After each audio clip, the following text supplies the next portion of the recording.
Let's just start with the truth about the border. Obviously, the poster child that everybody sees is that, that mom dragging her child across the Rio Grande, and everybody's heart goes out. Let's talk about who really has been coming across the border in the last 4 years and beyond. What's really coming across the border is a lot of unvetted young men. So of course the media is gonna, when they see that woman bringing the child across, that's the photos that you're gonna get from the media. But by far, 90% of the people that are coming across the border are young military-aged males that were coming across the border. Now thankfully under Donald Trump, that has significantly dropped down. Yes, all right. From the thousands a day that we were having come over to around 400 a day in encounters. I remember another Border Patrol agent said, when I asked who's coming across, he said, everyone from the stands. He said, Uzbekistan, Tajikistan, Afghanistan, Pakistan, Russia, and China. So we are having the issues with TDA committing crimes in Douglas County. The same group that you heard about on Dallas Street was hitting Douglas County committing crimes in my county as well. So it is affecting us at a local level, and we're doing everything that we can to keep our community safe. If you go to our website, dcsheriff.net, right on the home page, you will see a button at the top. It will tell you exactly how many ICE holds that we have in my custody. But because of our legislature, I cannot hold them on those ICE holds. I checked earlier today, we have 19. The good thing is, as of November, something weird happened in November. They're actually coming to get them now. They didn't even wait for Trump to take office, so they're starting to get them. But right now, currently, I have 19. But again, if these guys post bond, I can't stop them from getting back out in the community, and they have a wide range of criminal offenses that they're in custody for.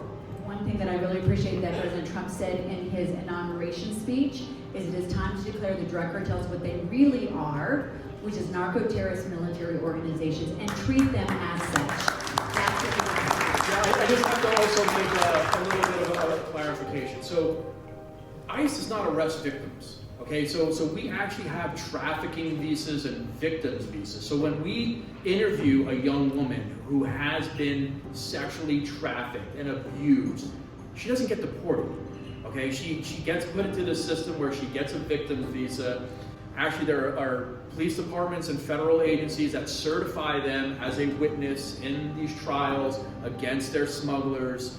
And then they get on a path that they get on to get legal. They don't get citizenship right away. They get on a pathway, and they can get their conditional residence card, they can become a green card holder, they can work towards citizenship. It's not an instant citizenship thing.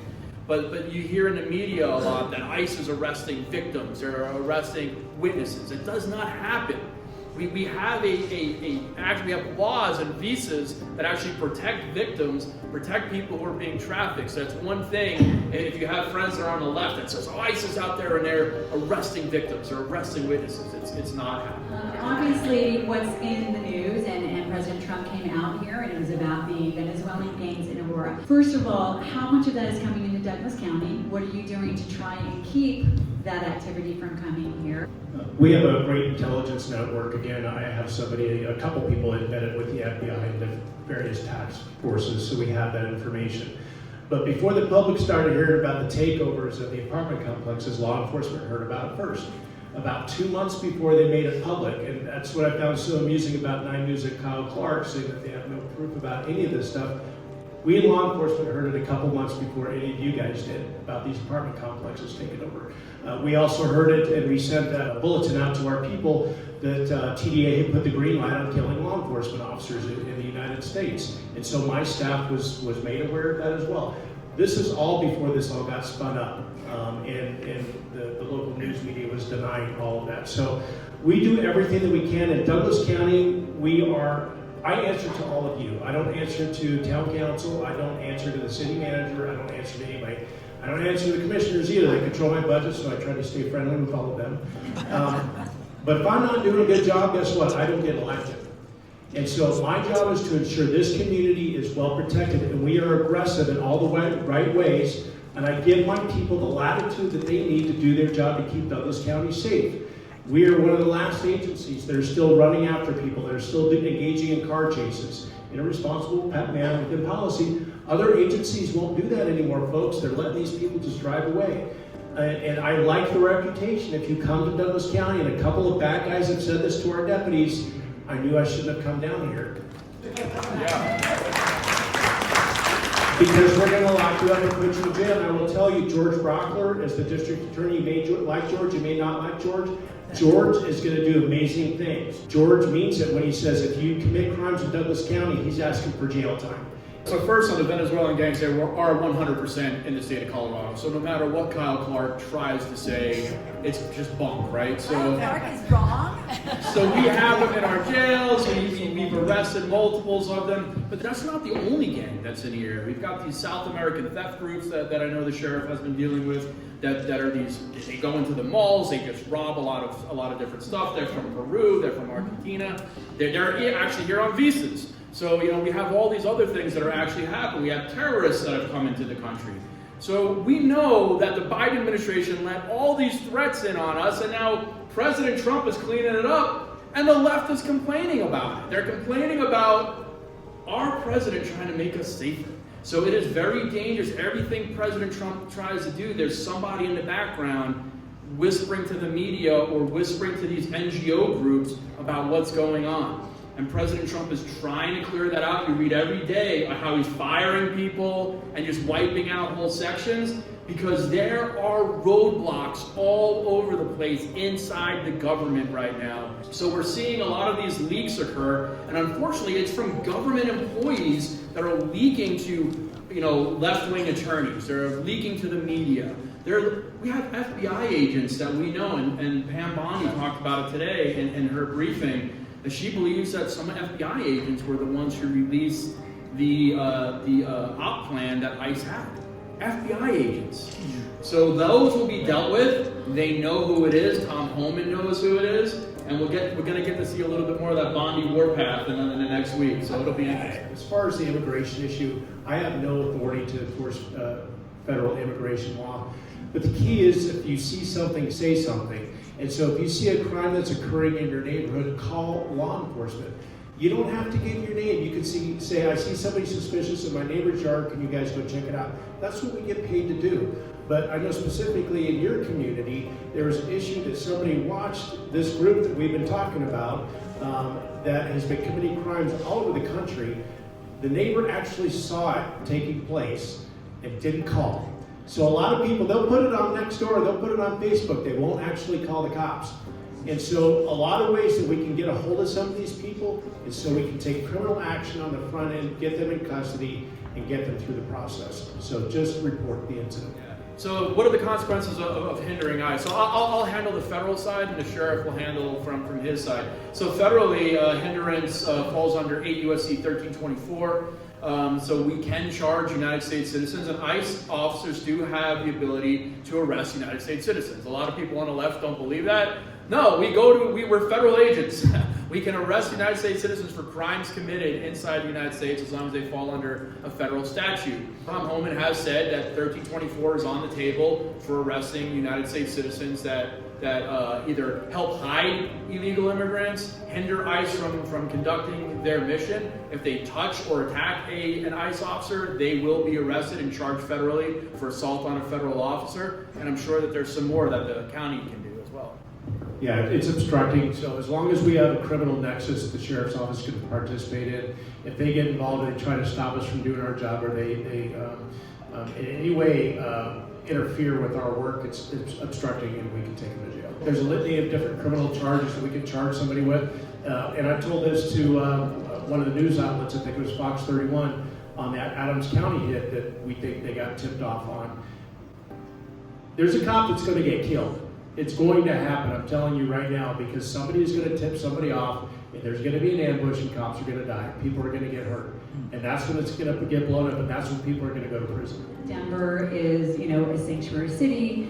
They say 40,000. I'm sure there's many more illegal immigrants there, way more than that. What is that going to look like? Colorado law prohibits me from engaging with ICE for the sole purpose of the civil immigration detainers. You may have saw in the news a couple weeks ago that my SWAT team assisted the DEA in Adams County with a raid that they did up north. The reason that I was able to do that is because there was a criminal nexus. And so there's a lot of CEOs, whether they be sheriffs or police chiefs, that don't read this stuff. And their county attorneys and city attorneys are like, you can't do anything, you can't do anything. And I say BS. If you read these laws, and as long as there's a criminal nexus, I can do these things. And so I got ridiculed by some of in the left and the media. Before Trump even took office, I got a threatening letter from the ACLU saying they were going to sue me if I work with ICE. I'm following the law. And when I got questioned afterwards, well, how can your deputies in Douglas County, you went all the way up to Adams County, we go all over the place all the time, and they come down here. We work together on a daily basis. Yep, I sure did. Well, you're breaking the law. No, I'm not. Read it. As long as there's a criminal nexus, a criminal investigation, I can go anywhere. The fact of the matter is, if I have cause to believe, if my deputies have cause to believe, when we arrest somebody and we bring them to the Douglas County Jail, if they are not lawful citizens in the United States, guess what? We're telling ICE. Okay? There's other sheriffs, even Republican sheriffs, that are not doing that because they're too afraid of getting sued because they don't know how to do their job properly. So you got to have some guts. You got to do the right thing. You got to protect your community. I love that. And I think that is the number one quality that every single one of us as constitutionalists needs to have, and that is courage. We've been told so many things that we cannot do, and we need to also look at who's advising, what attorney is advising different structures even within our own county or wherever else. If it's somebody that is going to always err on the side of not standing up for the law, then we need to look and address that. Because it's about time we take back the rights that we have just given away by intimidation. Let's talk a little bit also about the fentanyl crisis, the number one cause of death for 18 to 45-year-olds. Yeah, we've seen it all. We've seen teenagers die from fentanyl poisoning. We've seen them at all ages. When we were kids, we went to house parties and things like that. These kids can buy a fentanyl pill for $2 at a house party, and it could be a lethal dose. And so that is all because of the open border. Comes in from China, mixed in Mexico. Those drugs are coming right up I-25 and out I-70 every single day. And so we do the best that we can. And again, thank God we have Donald Trump in the White House because that border is getting shut down. But for 4 years, it was wide open. And who was dying? Our citizens were dying. It pales in comparison. The left talks about gun violence and all the people that are dying from guns. It's nothing compared to the amount of people that are dying from fentanyl. Time for compassion and people crying on the internet for American citizens. So explain to everybody why we really are a sanctuary state, despite the governor repeatedly saying we are not, and what legislation made it that way. We're going to go back historically to really look at Colorado, and Governor Owens actually had passed legislation that we would never be a sanctuary state. And then in 2013, we started getting more of the left into the state house, and they actually did away with SB 90 in 2013. They said, well, that bill is no longer going to be in effect. You started to see them really start to incorporate many more laws in the state house. And Sheriff Weekly's got a few of them in front of him. He can show you the stack that they've got. So in 2019 was probably the biggest one. So 19-1124, which really keeps the counties from being able to hold people from ICE. It keeps them from being able to cooperate fully with ICE on civil immigration enforcement. Although, while Sheriff Weekly may allow ICE to work with him on criminal investigations, Denver PD does not. So people view this a little bit differently. They passed SB 83 in 2020, which keeps ICE agents out of courthouses. ICE agents cannot make an arrest in a courthouse in the state of Colorado. So even if someone's getting sentenced for a violent crime, ICE cannot be there to take that person into custody. So they've passed many of these laws over the last couple of years, and no matter what the governor says, this is a sanctuary state. I wish I had Governor Polis here so we could start a debate. That'd be so much fun. I know you can't speak for other sheriffs, but I'm sure most in law enforcement do see this issue. You've said some are not courageous enough to do that. Do you think that may change? Because obviously they've seen the gangs, they've seen the fentanyl, they've seen all of that. I'm being optimistic. Yeah, I don't know. We have sheriffs of all political affiliation. You know, you saw Arapahoe County Sheriff, they put out a statement a couple weeks ago. That statement to me showed that they were a sanctuary county. Because it just kind of, the statement he put out just kind of screamed of that. So Tyler Brown and I get along very well. There's a lot of things that agency does exceptionally well, but I think it's going to depend on the individual sheriff. I'm going to be proud to lead by example in Douglas County. My stance and my position is if you are in this country unlawfully and you're arrested and taken to the Douglas County Jail, you're on your way out, period. I just hope other sheriffs have the courage to do the same thing. Even though Mayor Johnston was asked to go to DC to testify along with 3 other sanctuary city mayors, he's not required to go. Look, if he doesn't appear, I think that makes him look more guilty. If he really believes in sanctuary jurisdiction and what he's doing, face Congress. Just go down there. You know, I've testified in front of Congress twice. I was hoping the Democrats would attack me. They didn't. Because I wanted to face off against them, because I believe in what I believe. I stand on what I say, and I'm willing to go testify in front of Congress, and I'm willing for anybody on the left to challenge what I say, the numbers that I give, what I stand for. Challenge me. That's what our mayor should be doing in Denver. If he really believes that sanctuary protects people, sit up there in front of them and answer their questions. He won't do it. The Chicago mayor won't do it. I wrote an op-ed that'll appear in the Chicago Tribune tomorrow that I totally eviscerate the Chicago mayor. I wrote an op-ed last week in the Denver Post in which I called out the mayor. So look, we need to call these people out. We need to tell them, like, if you believe in this, stand on it. If not, then you don't really believe what you're saying, and it's just political theater. So let's talk about deportations. Let's talk about a little bit, what order is it going? It's going to be asymmetrical warfare. Like, it's not going to be, we're not going to have tanks rolling up to the border and attacking the cartel. It'll be special operations groups. It'll be working with various sections of the Mexican government that we actually trust. I'm not so confident of the Mexican president, though.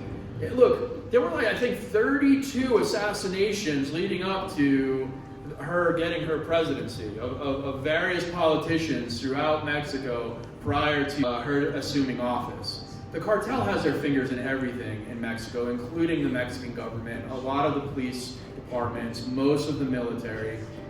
So President Trump is going to have to really get a buy-in from the Mexican people that if they want to be free from this, that we need to eradicate the cartels, and it's going to be asymmetrical. We're going to go in, we're going to eliminate them, and it's going to be rough, but that's the only way that we're really going to get past where we are right now. We cannot just pick somebody up and put them across the border. It's a process.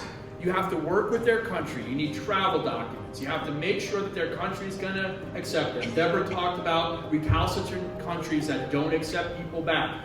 President Trump's going to have to get into a little bit of a bargaining war with them, lay the smack down on some of those countries, and say, hey, you either listen or we're not helping you out. No more money, no more in the kitty, no more nothing. We're not doing anything with you. And we've seen how fast they run back to the truck, right? Hours, we got the Mexican president coming up. Hours, we got the Canadian president coming up, because they don't want to deal with that.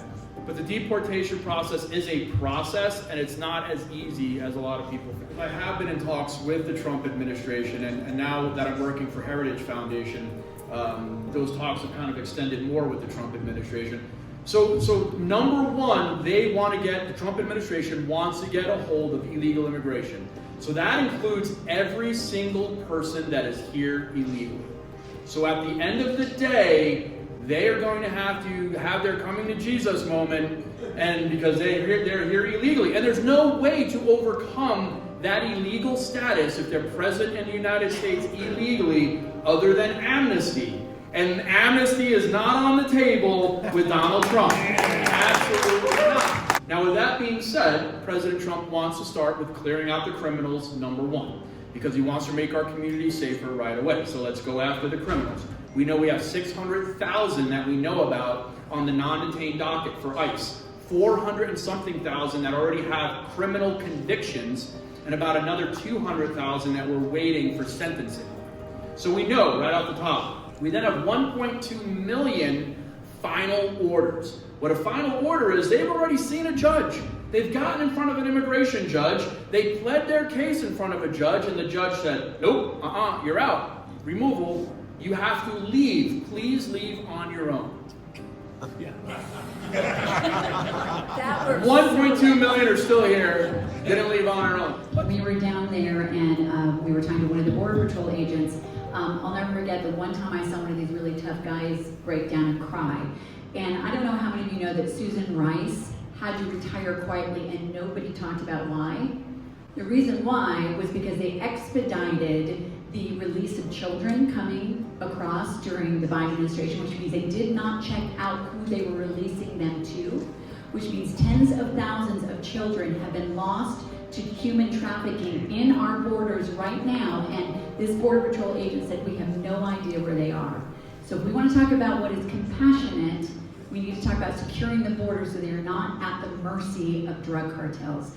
I've worked on the border, so I was the assistant director of Las Cruces, New Mexico, all of 2008. I was a deputy chief of staff in San Antonio in 2018 and worked along the border, worked a lot of cases there. Like I said, I've seen a lot of human smuggling and trafficking, including the sex trafficking.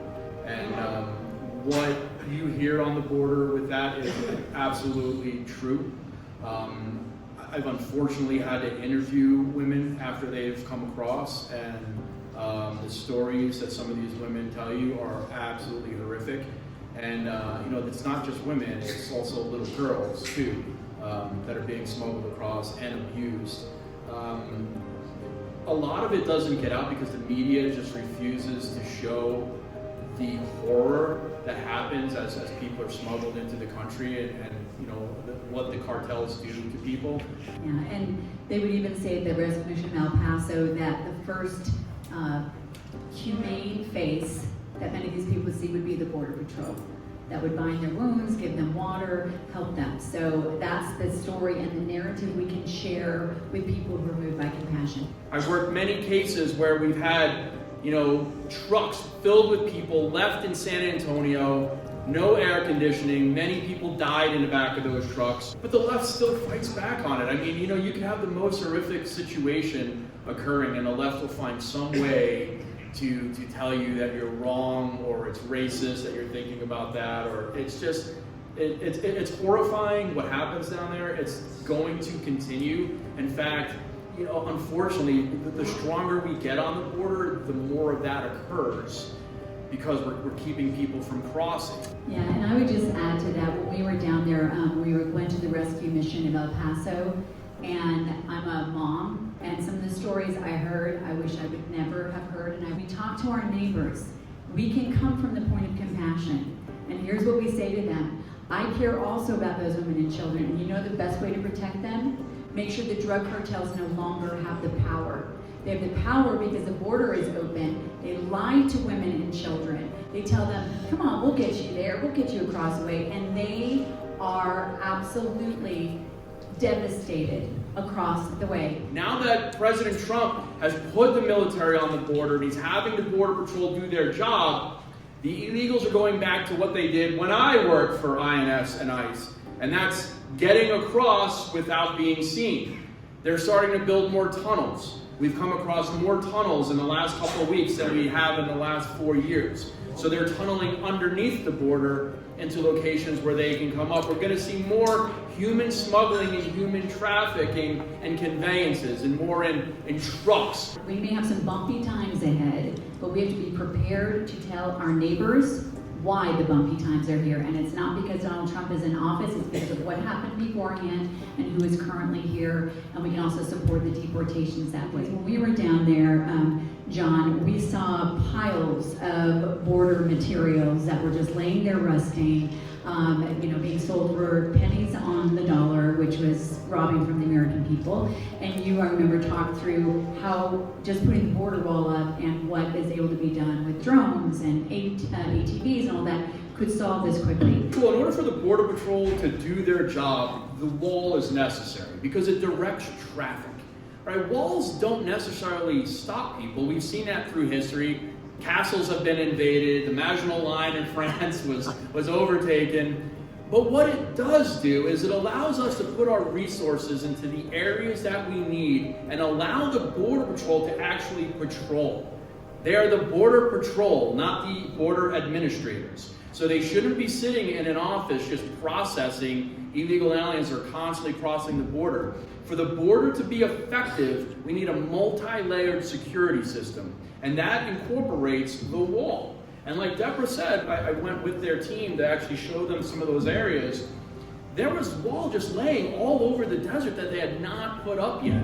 And the last year of the Biden administration, they tried to get rid of all that in order to make it harder for President Trump to then come into office and be able to put that wall up. It's incredible what they allowed to happen.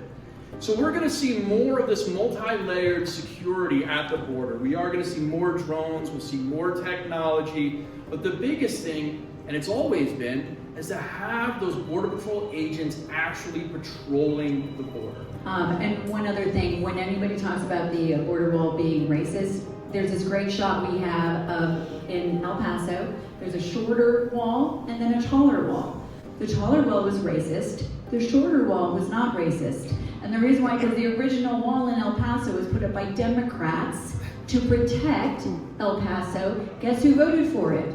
Joe Biden, I think Hillary Clinton, all these other people actually voted for it. So one was racist because it was under a different administration, and this one was not. John, you've been in DC, you've testified in front of Congress on some of this. What are you hearing as far as these executive orders, and will some of them be challenged in law or in courts, and which do you think will just take place immediately? Thankfully, President Trump this time around was ready for this, okay? So he's playing chess while everybody else is playing checkers. So we're going to see some of these executive orders challenged, and we're going to see more challenges happen as more of these executive orders come into play. One of them being whether if you're born in the United States, you're really a United States citizen or not. I think that's definitely going to go all the way to the Supreme Court. I personally do not believe that you should be a United States citizen if you're born on the soil. So there's two ways you can get citizenship right now. Jus sanguinis, which is by the blood, and jus soli, which is by the soil.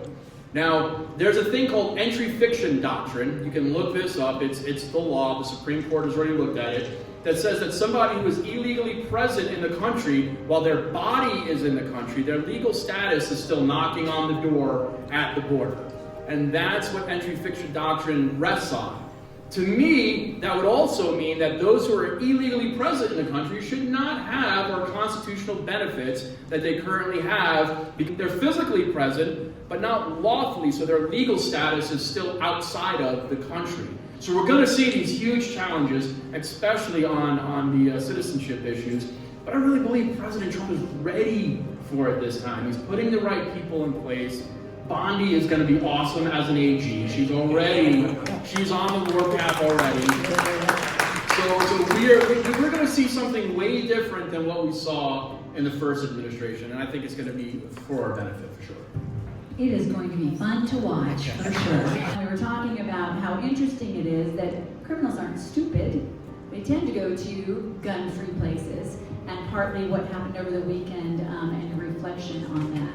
Yeah, I was just telling Deborah, so we had a shooting that my officers were involved in on Saturday night at the main event in Highlands Ranch.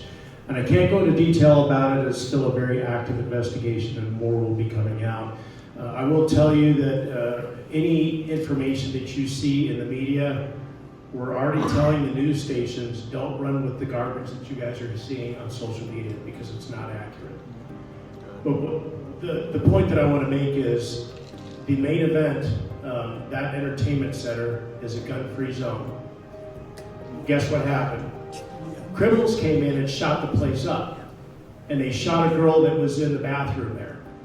And as those shots were ringing out, my deputy sheriffs ran towards the gunfire when everybody else was running out. But I just found it ironic that on the doors you see gun-free zones. Criminals don't care. And what's amazing to me, and it just baffles me because I have been down at the Capitol testifying on these bills, they're just like, we'll just pass a law. That's all we need to do, pass a law, problem solved. It's ignorant, it's just stupid, and the criminals don't care. They're laughing at the legislature. And by the way, once again, persuading our neighbors, I'm sure we all remember the Aurora Theater shooting. the fact that that shooter went past numerous theaters in his neighborhood because they were not gun-free theaters and went to one that was. So I am 100% a 2A, shall not infringe, so 100%, I believe you should be able to buy and purchase whatever you want, this America. With that being said, we are having some issues right now with illegal immigration and firearms. Every single Tren de Aragua person that we're involved with right now is armed. They all carry guns. And in fact, you know, if you see these guys, these South American guys, they're running around with these little bags across. Most of them probably have guns in those bags. That's how they carry them down in South America. That's how they carry them over in Venezuela. They get their hands on guns. Are they buying them legally? Hell no. They're stealing them, all right? And they're buying these guns illegally. So if the bad guys can have guns, you should have a gun to defend yourself, 100%. You should be allowed to carry that gun constitutionally because as a United States citizen, the Second Amendment says so. Sheriff Weekly, I want to give you I've been having a lot of fun also watching your expressions during some of these. Is there anything that you would like to add to this conversation, not to put you on the spot? No, as a sheriff, I call myself not only just a Second Amendment supporter, I'm a Second Amendment defender. Sadly, I'm one of a handful of sheriffs, there's 64 of us in the state, that will actually go to the Capitol, testify in uniform to protect your Second Amendment rights. And one of our state legislators, Bob Marshall, in Highlands Ranch, he's putting forward another bill, I'm hoping he decides not to, that essentially would neutralize the office of sheriff from being a political position. So I couldn't come here in uniform and be political. It's ridiculous. I'm an elected official. I'm not a police chief. The citizens of Douglas County have elected me. But he's trying to put a bill forward that the sheriffs can't engage in anything political as the sheriff. Anti-American. Yeah, and that I can't endorse political candidates. It's not just me, it's all sheriffs. So hopefully that bill won't go anywhere. He had a stakeholder meeting, it did not go well for him. And so I'm hoping he kills it, but this is the second time he's brought this bill up. They don't like people like me in uniform showing up down at the Capitol. And so to have that taken away would be a travesty. I know working with Sheriff Weekly over the last couple of weeks, this guy is unbelievably incredible. I mean, Douglas County should be honored. I